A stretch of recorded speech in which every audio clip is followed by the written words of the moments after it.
स्वागत है आपका हमारे चैनल यूनिक मैथ्स पर। और आज हम मैथ्स की प्रॉब्लम लेकर आए हैं। तो इसमें ग्रुप डी के क्वेश्चंस का पहला क्वेश्चन हम डिस्कस कर लेते हैं, जो आपका आरआरबी ग्रुप डी 20 तारीख को ये पेपर में आया था 61 सेकंड में। प्रथम 21 विषम संख्याओं का औसत क्या है।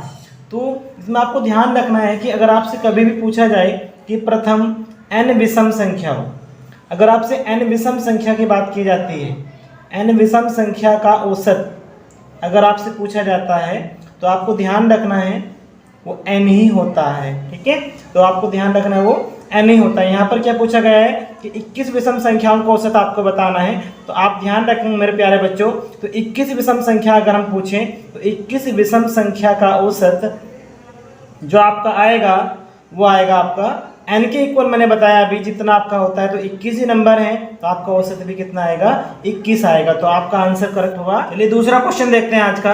किसी संख्या के 25% का 40% 80 है तो उसी संख्या का 60% कितना होगा। तो आपको बहुत जल्दी आंसर देना है। किसी संख्या, मान लिया हमने कोई संख्या x हमारे पास है, उस संख्या का 25% मीन्स 25/100, उसका 40% मीन्स 40/100 कितना है 80 आपको बताया गया है। तो आपको ध्यान रखना है यहाँ पे कि 25 एकम 25 होता है, 25 चौका 100 होता है। 4 के टेबल से इसको कैंसिल करेंगे, 4 धाम 40 होता है। फिर 10 के टेबल से कैंसिल करेंगे तो यहाँ पर 10 आ जाएगा। मीन्स आपका जो आया वो x/10 इज इक्वल टू 80। तो यहाँ पर आपका x कितना हो गया यहाँ पे प्यारे बच्चों 800। लेकिन आपको बताना है उसी संख्या का 60%।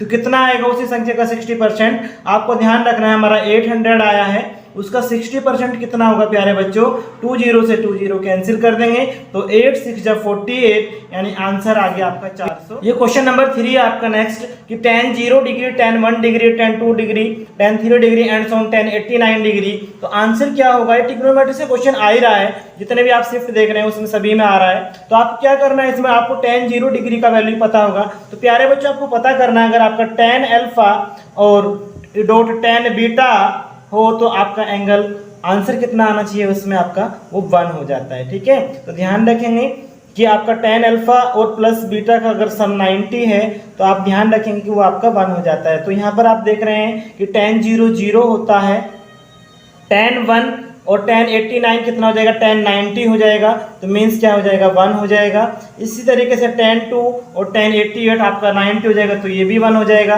तो इस तरीके से आपका एक पेयर बनेगा और वो लास्ट वाला जो पेयर बचेगा tan 45 ऐसा बचेगा जो पेयर नहीं बनेगा। तो tan 45 का वैल्यू आप सबको पता है कितना होता है प्यारे बच्चों, 1 होता है। तो 1 की मल्टीप्लाई सब में करेंगे तो क्या हो जाएगा 1, और 0 की मल्टीप्लाई फिर 1 में करेंगे तो आंसर कितना आ जाएगा 0। तो प्यारे बच्चों नेक्स्ट क्वेश्चन आपका 4 आता है कि प्रथम 26 विषम पूर्णांकों का योग कितना है। ये भी आपका 20 अगस्त को आया हुआ क्वेश्चन है। काफी इंपॉर्टेंट क्वेश्चन आपको लग रहा होगा और है भी बेटा इंपॉर्टेंट, और शिफ्ट में भी आ सकता है। फेज सेकंड का पेपर कंप्लीट हुआ है, थर्ड का भी आने वाला है, तो आप उसको ध्यान रखेंगे। 8 तारीख से आपका फेज थर्ड चलेगा, तो उसमें भी ये क्वेश्चन रिपीट हो सकते हैं। तो 26 विषम पूर्णांकों का योग कितना होगा। ध्यान रखेंगे जब भी आपसे विषम पूर्णांकों का योग पूछा जाएगा, विषम पूर्णांकों का योग, तो विषम पूर्णांकों का जो योग होता है वो आपको ध्यान रखना है कि वो आपका होता है n²। ठीक है प्यारे बच्चों, तो आपको क्या करना है, आपको n दिया है 26, तो 26 का स्क्वायर कितना होता है 676। तो प्यारे बच्चों ऑप्शन कौन सा करेक्ट हुआ, ऑप्शन नंबर ये बी। ये सॉल्यूशन करने के लिए खूब क्वेश्चंस आते हैं आपके ऑपरेशन से रिलेटेड, तो आपको इसमें ध्यान रखना है। बोर्ड मास आपको लगाना है, लेकिन पहले आपको वी बोर्ड मास रूल ध्यान रखना है। ठीक है, बी बोर्ड मास आपको ध्यान रखना है। पहले आपको ब्रैकेट सॉल्व करने हैं सभी, उसके बाद आपको बोर्ड मास रूल ध्यान रखना है। तो सबसे पहले आपको ये बार वाला बच्चे बड़ा कंफ्यूज हो रहे हैं कि कैसे करें, तो आपको ध्यान रखना पहले इसी को सोल्व करना है। 8 में से 5 अगर आपका जाता है तो कितना बचेगा 3 हो जाएगा, यानी ये 3 हो जाएगा आपका। उसके बाद आपका ये +4 है। ठीक है, उसके बाद डिवाइड था 21 मल्टीप्लाई 3, उसके बाद +10 और ये हमारा -1।